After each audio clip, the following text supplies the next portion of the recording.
Welcome back to Organic Chemistry 1. This is we're still on chapter 1 and chapter 2, mainly review of Lewis structure, formal charges, stuff like that, and bonding. Okay, this is the this table summarizes the bonding patterns of organic molecules. Notice that this is supposed to be nitrogens. Okay, if nitrogen has 4 bonds, it should bear a positive charge. Carbon has 3 bonds. If missing 1 bond, it should have a positive formal charge, so on and so forth. Okay,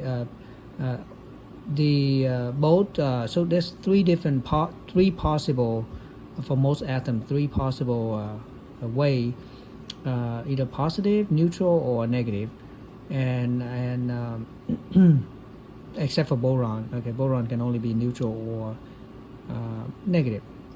Now, that's simply because boron is under octet, so it tend to take more electron in and making it tend to gain electrons, so making it negative ions. Okay, now moving on to structure and property of organic molecules. The main thing here is be able to connect atoms together to make a single bond, double bond, and triple bond. Remember, single bond is a sigma bond.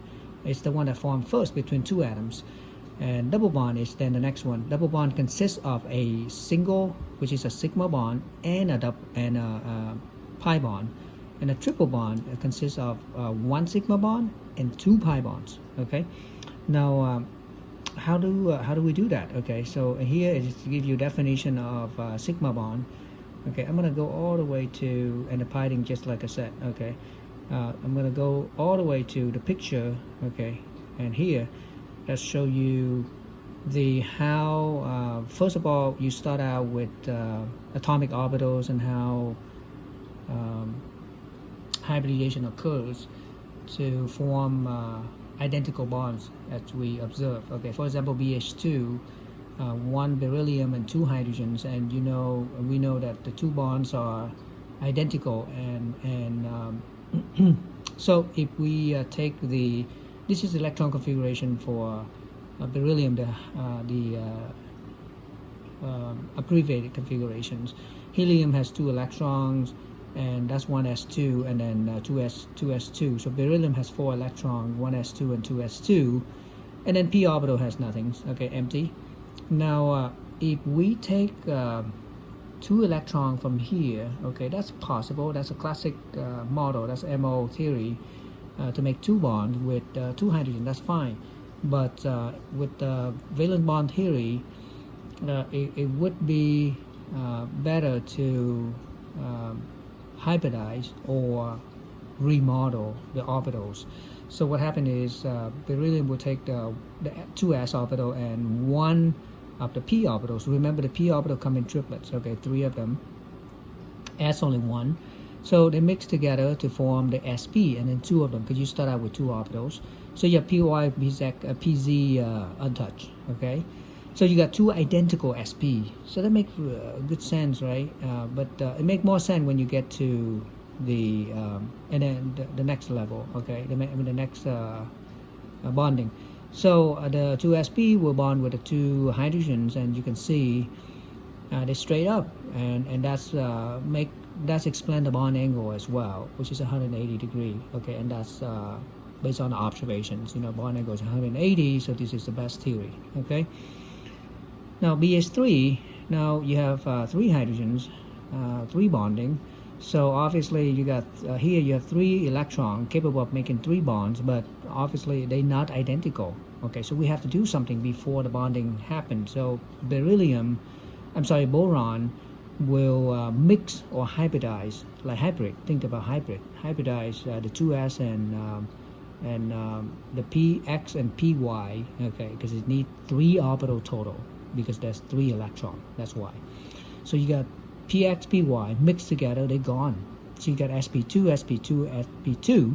That's 1 s type orbital and 2 p type orbitals that make it sp2, and the pz is untouched. Okay, and then notice that it's slightly more stable, so it's slightly lower energy than the pz. Okay, And then on the same idea, so 3 of them will bond with 3 hydrogens or whatever, fluorine or chlorine, whichever that capable of making connections that has single electron. So 3, and you can see they spread out farthest away, and the best way we're here is in a triangle, which we call trigonoplanar, and the bond angle is 120 degrees. Okay, so that's sp2 is always trigonoplanar and 120 degrees. Next level will be 4, which is carbon with 4 hydrogens. So now we need 4 identical bonds. So we have 2s and we have px, py, pz. I know pz is empty, but we got to mix them all together because we need 4 orbitals. 1, 2, 3, 4. Because we have 4 electrons. 1, 2, 3, 4. So after we mix all together or hybridize all together, it will be sp3, 4 of them, identical. And then you can put all 4 electrons there and then ready to go. Bonding, and notice there's anti-bonding every time there's combined together. There's one that's on the same phase. This is constructive. Same phase is like same electron density combined together and make a bond. Opposite density, they cancel out, right? One is more, one is 0 density. They combine, or different phases they combine together, they cancel out. It's just like wave.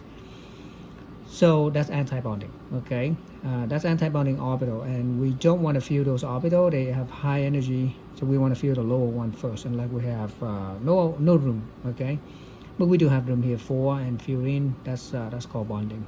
So and then you can see 4. The best way to spread them out is in the form of like a pyramid with the carbon in the center.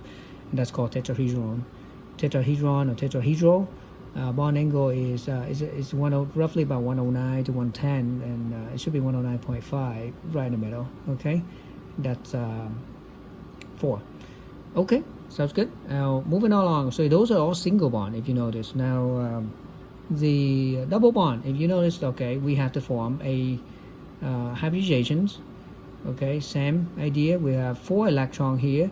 But notice that we only want to make an sp2 because we want to save the pz for a pi bond. Remember, a double bond is a sigma bond and a pi bond. Okay, and the pi bond, the requirement, if you do the reading above, the reading all the way on the top here about pi bond is up here, so you can do that reading. A pi bond is by definition is overlap of p orbital electrons. Okay, so here we make a sigma bond first. We make a sigma bond first, and then the 2 p orbital, that's pz. Okay, pz between the 2 carbons. Each carbon has a pz, so you can see pz, and then overlap. That's when you have the pi bond. The pi bond is the result of the pz overlap.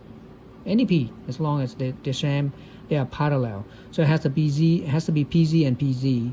It cannot be pz and px because that will be perpendicular, so they won't be able to overlap. Okay, and that's a pi bond. All right, and then you got a triple bond, so you have 2 pairs of